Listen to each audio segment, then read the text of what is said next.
नमस्कार दोस्तों, मैं आपका दोस्त सोनू शर्मा इस वक्त मौजूद हूँ सिरसा के लेक सिंह वाली गली के अंदर। साथियों, कैसे 70 लाख रुपए का घर 17 लाख में खरीदा जाता है, ये बैंक वाले भली भांति जानते हैं। बैंक वालों ने एक घर है उसको आप दे सकते हैं अपने कब्जे में ले लिया है और यहाँ पर इसको सील कर दिया है और इसके साथ साथ यहाँ पर अपना पोस्टर है वो भी चिपका दिया है और कह दिया है कि यह प्रॉपर्टी अब केनरा बैंक के अधीन आ चुकी है। और मैं आपको बता दूं कि यहाँ पर एक महिला और उनकी बच्ची को इस घर से बाहर निकाल दिया।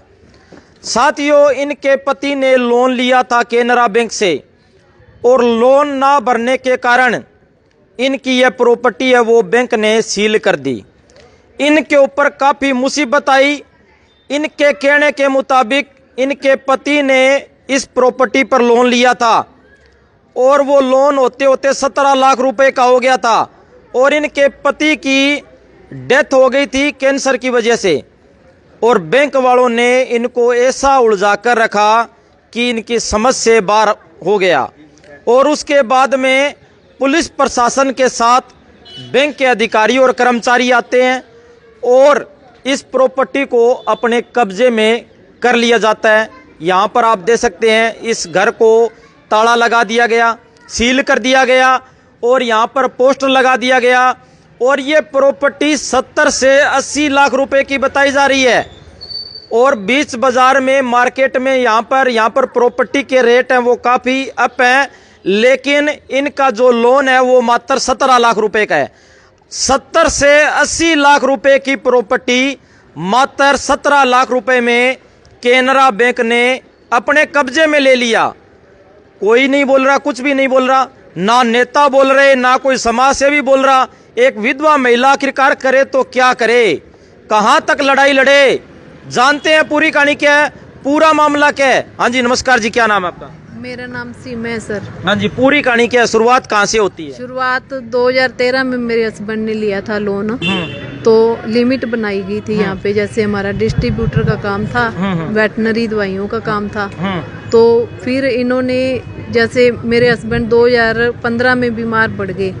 बीमारी का हमें पता चला भी लास्ट स्टेज पे, जब लास्ट हो गया था तब का पता चला हमें। फिर हम इसको काफी इलाज करवाया उनका, पर वो नहीं बच पाए, है ना, उनको नहीं बचा पाए। उसके बाद इन्होंने केनरा बैंक ने, जैसे हमारा ये दुकान का काम था डिस्ट्रीब्यूटर का, तो मैं वहाँ पे गई। फिर मैंने उनसे पूछा, मैंने कहा सर हमारा खाता भी अब कैसे करोगे आप? तो उन्होंने मेरे को बताया, जो पहले जो सर था उन्होंने बताया, कहते आप ऐसे करो भाई, ये पैसे आपको भरने पड़ेंगे। 20 लाख रुपए का लोन है इस पे, 20 लाख रुपए आप भर दो। तो 20 लाख रुपए मेरे से इन्होंने भरवा लिए। जैसे मेरे को झूठ बोलकर आपसे पैसे भरवा लिए गए? भरवा लिए, हाँ जी। इन्होंने, मैंने अपने सारे रिश्तेदारों को रिक्वेस्ट करी। मैंने कहा अब मैं कुछ और तो कर नहीं सकती, जो बिजनेस है चलो कोई भाई जो चला रहे हैं भी, मैं इनके थ्रू धीरे धीरे मेरे को भी आ जाएगा चलाना। 6 साल तक मैंने उसको चलाया बिजनेस को। फिर इन्होंने बोला, कहते आप ना बहन जी ऐसे आओ, ऐसे करो भी, कब तक आप ये भरते रहोगे किस्तें, तो आप ऐसे करो, हम आपकी ना सेटलमेंट करवा देंगे। मैंने कहा भाई साहब आपकी देख लो, आप करवा दो तो अच्छी बात ही है, मैं अब इतना पैसा मैं कैसे भरूं, है ना। तो कहते हम करवा देंगे, आप ये कागज हैं कुछ, इन पे आप साइन दे दो मेरे को। ये 1-1.5 साल पहले इन्होंने मेरे से साइन ले लिए। उसके बाद फिर मैं 6 महीने तक फिर केड़े काटती रही, सर जी मेरे को बता दो कोई क्या हल निकाला है आप लोगों ने। तो सर कहते अभी तो मैडम जी थोड़े हमारी ऊपर बात चल रही है। सबसे पहले मैं आपको दिखा दूं, ये देख सकते हैं, ये तस्वीरें देख सकते हैं, 2 दिन पहले की तस्वीरें हैं। इनको जैसे ही घर से निकाला गया, ये देख सकते हैं, पुलिस प्रशासन के साथ बैंक के कर्मचारी आते हैं और इनको घर से आप देख सकते हैं निकालते हैं और इनके घर पर कब्जा कर लिया जाता है। 2 दिन पहले की बात है, ये देखो कब्जा कर लिया जाता है, 2 दिन पहले की बात है। और बैंक ने इनको ऐसे उलझाए रखा कि इनकी समझ से परे हो गया, इनको कुछ समझ में नहीं आया और बैंक इनको ऐसा लालच देता रहा कि इनके कुछ समझ से बाहर हो गया। हाँ जी, फिर क्या हुआ? उसके बाद फिर इन्होंने बोला, कहते आप ना साइन कर दो, ये कुछ कागज है। मैंने कहा सर जी देखो मेरे को अंग्रेजी तो आती नहीं है ना, आपने अंग्रेजी में ये सारे छिपे हुए हैं, मैं कैसे साइन कर दूं। पहले तो मैंने नहीं करे, फिर अगले दिन आए, कहते हम कौन सा कुछ कर रहे हैं, कहते आप ना साइन कर दो, आपके भले के लिए कर रहे हैं। मैंने कहा सर चलो कोई बात नहीं, मैं कर देती हूँ। तो मेरे से इन्होंने साइन करवा लिए, 1-1.5 साल पहले की बात है ये, साइन करवा लिए इन्होंने वो कागजों पे। उसके बाद ये क्या कर रहे थे बीच बीच में मेरे को कुछ पता नहीं। 6 महीने में इनकी मिन्नतें निकालती रही। मैंने कहा सर जी कोई सेटलमेंट का होता है तो मेरे को बता दो, फिर मैं सुनने में आया भी आप पैसे भरने के लिए भी तैयार थे, लेकिन बैंक वालों ने भरवाए नहीं। हाँ ये तो हम जब मैं ये तो मेरे को बाद में पता चला। 6 महीने तो इन्होंने मेरे को ऐसे लारे लगाते रहे, आज करवा देंगे, आज हमने रोहतक वालों से बात करी है, आज हमने इधर बात करी है, बोलते रहे ऐसे। उसके बाद फिर मैंने सरपंचों की मदद ली। मेरे को वहाँ से इनका ही कर्मचारी था कोई बैंक का, उसने बताया, कहता मैडम जी कहाँ फिर रहे हो आप, आपकी दुकान तो ये बेच गया, कहता। मैंने कहा कौन बेच गया, कहता मैनेजर।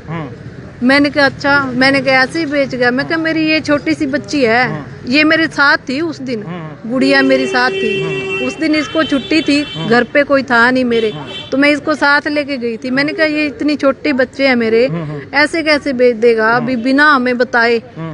हमें तो बताएगा ही, कोई हमारे साइन तो लेगा ही। अगर बेचनी भी है तो मैं अपने किसी रिलेटिव को दे दूंगी, कम दाम मिल जाएंगे।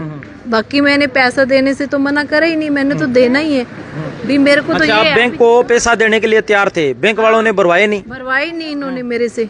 मैंने तो उनको, ये पंचायत है, ये रमेश सरपंच था नेजा डेला से, एक चामल से सरपंच था, लक्ष्मण जी थे, और 2 सरपंच 3 और भी थे, और भी मैं यहाँ से मंडी से भी 2-3 आदमी गए थे भी। वो उनके रमेश के कोई जानकार थे, तो उसने भी दिखाया, वो भी उनको भी लेके गए। कहते भी किसी की तो मान लो यार आप, किसी की तो मानो कम से कम। ये बेचारे क्या हुआ लास्ट में, क्या हुआ लास्ट में? इन्होंने तो भी कहते हमने तो सेल ही कर दी, उनको बताया, मेरे को नहीं बताया उसने, मैनेजर ने। कहते हमने तो कब की सेल कर दी जी, हमने तो उसके बंदे के रजिस्ट्री करा दी। मैंने कहा भी मेरे बच्ची नाबालिग है, तो ऐसे आप बेच सकते हो भी? आप बिल्कुल मेरे बच्चों की तरफ देख ही नहीं रहे। साथियों आप देख सकते हैं, अच्छे और बुरे दिन किसी पर आ सकते हैं, इनके ऊपर बुरे दिन आए। बैंक वालों ने प्रॉपर्टी है वो किसी और को बेच दी। 70 से 80 लाख रुपए की प्रॉपर्टी मात्र 17 लाख रुपए में, 17 लाख रुपए का लोन था, किसी और को बेच दी, इनको बिना बताए। और इसके साथ साथ सबसे बड़ी बात यह भी खड़ी होती है कि ये बैंक में पैसा भरने को भी तैयार थे, सेटलमेंट की बात चल रही थी, लेकिन इनके पीछे से, पीठ पीछे ये प्रॉपर्टी बेची गई, ऐसा इनका कहना है। यही बात है जी? हाँ जी, इन्होंने ऑक्शन तो पिछले साल कर दी थी, तो मेरे को कहते हैं हमने तो ऑक्शन कर दी, अखबार में निकाल दिया, आपने पढ़ी नहीं। मैंने कहा आप मेरे को दिखाओ कौन सी अखबार थी। उसने एक बिजनेस वाली अखबार थी इंग्लिश में, कहते हमने इसमें, अच्छा इंग्लिश के अखबार न्यूज़पेपर में उन्होंने एडवर्टाइजमेंट दी थी, बिजनेस उस पे लिखा हुआ था अखबार पे बिजनेस, तो वो वाली अखबार थी जिसमें इन्होंने निकलवाया हुआ था। और मेरे को उसने कोई अखबार और तो दिखाई नहीं थी। वो जो वो मेरे साथ वो पंचायत के बंदे थे कुछ, और वो हमारे को इन्होंने दिखाई थी, वो गवाह है मेरे पास। हाँ जी। तो अब आपकी प्रशासन से, सरकार से क्या मांग है? प्रशासन से अब मैं क्या मांग करूं सर, आप खुद ही देखो, ये पड़े सारे, मैंने प्रशासन से भी रिक्वेस्ट करी है, ये कागज सारे हैं मेरे पास, ये देखो। मैंने एसपी को लिख के भेजा, उन्होंने कोई कार्रवाई नहीं की। भी मेरे साथ धोखाधड़ी हुई है, मैं पुलिस के पास भी गई हूँ, उन्होंने भी मेरे से, ये दिखाओ, ये देखो इनके साथ धोखाधड़ी हुई है, ये आप दे सकते हैं जी। ये कागज हैं सारे, ये मैंने, ये सारे अब कोई मैंने अपने घर पे तो तैयार करे नहीं है, ये उनको भेजे पहले एसपी साहब को, उन्होंने कोई कार्रवाई नहीं की। उसके बाद प्रशासन ने जब करा ही नहीं, फिर मैं डीसी साहब के पास, सबसे पहले मैं डीसी साहब के पास गई। उनके बंदे ये कहते हैं भी हमारे से तो गलती हो गई। मैंने कहा क्या हो गया सर ऐसा? कहते अब तो हमने तो सर से लिखवा के बैंक वालों को दे दिया, हमें तो पता नहीं था ये आपकी प्रॉपर्टी है। मैंने कहा सर जी, अगर आप लोग ये आज बात मेरे को ये कह रहे हो कि ये आपकी प्रॉपर्टी है, तो मेरे जैसी कोई बहन और होती, उसकी होती तो भी तो आप ऐसे ही करते। आपकी आवाज़ को हम आगे भी नेशनल लेवल तक पहुंचाने का प्रयास करेंगे, आप चिंता मत करो। और हमारी जनता सरकार मोर्चा से अनुरोध और विनती, आपको ये वीडियो मैं भेजूंगा। डॉक्टर बलारा से अनुरोध और विनती है कि इस मामले में जल्दी से जल्दी इस परिवार का संज्ञान लिया जाए। इस परिवार के साथ काफ़ी अन्याय हुआ है। ये परिवार अब सड़कों पर है और इनकी प्रॉपर्टी रातों रात छीन जाती है और बैंक द्वारा इनकी 70 से 80 लाख रुपए की प्रॉपर्टी मात्र 17 लाख रुपए में अपने कब्जे में ली जाती है। और सबसे बड़ी बात यह है, सिर पर इनके पति नहीं है, छोटे बच्चे हैं और इनको घर से बाहर निकाल दिया घसीट कर। प्रशासन आता है, घर से बाहर निकालता है और बैंक के कर्मचारी भी आते हैं। और इसके साथ साथ इनका यह भी कहना है कि मैं तो बैंक में पैसे भरने को तैयार भी थी, लेकिन बैंक वाले तो साल पहले इस प्रॉपर्टी को बेच उठे और प्रॉपर्टी और किसी के भी नाम करवा दी। तो मेरी सभी साथियों से गुजारिश है, इस वीडियो को ज़्यादा से ज़्यादा शेयर करें और इस परिवार को न्याय दिलवाने में हमारा सहयोग और मदद करें।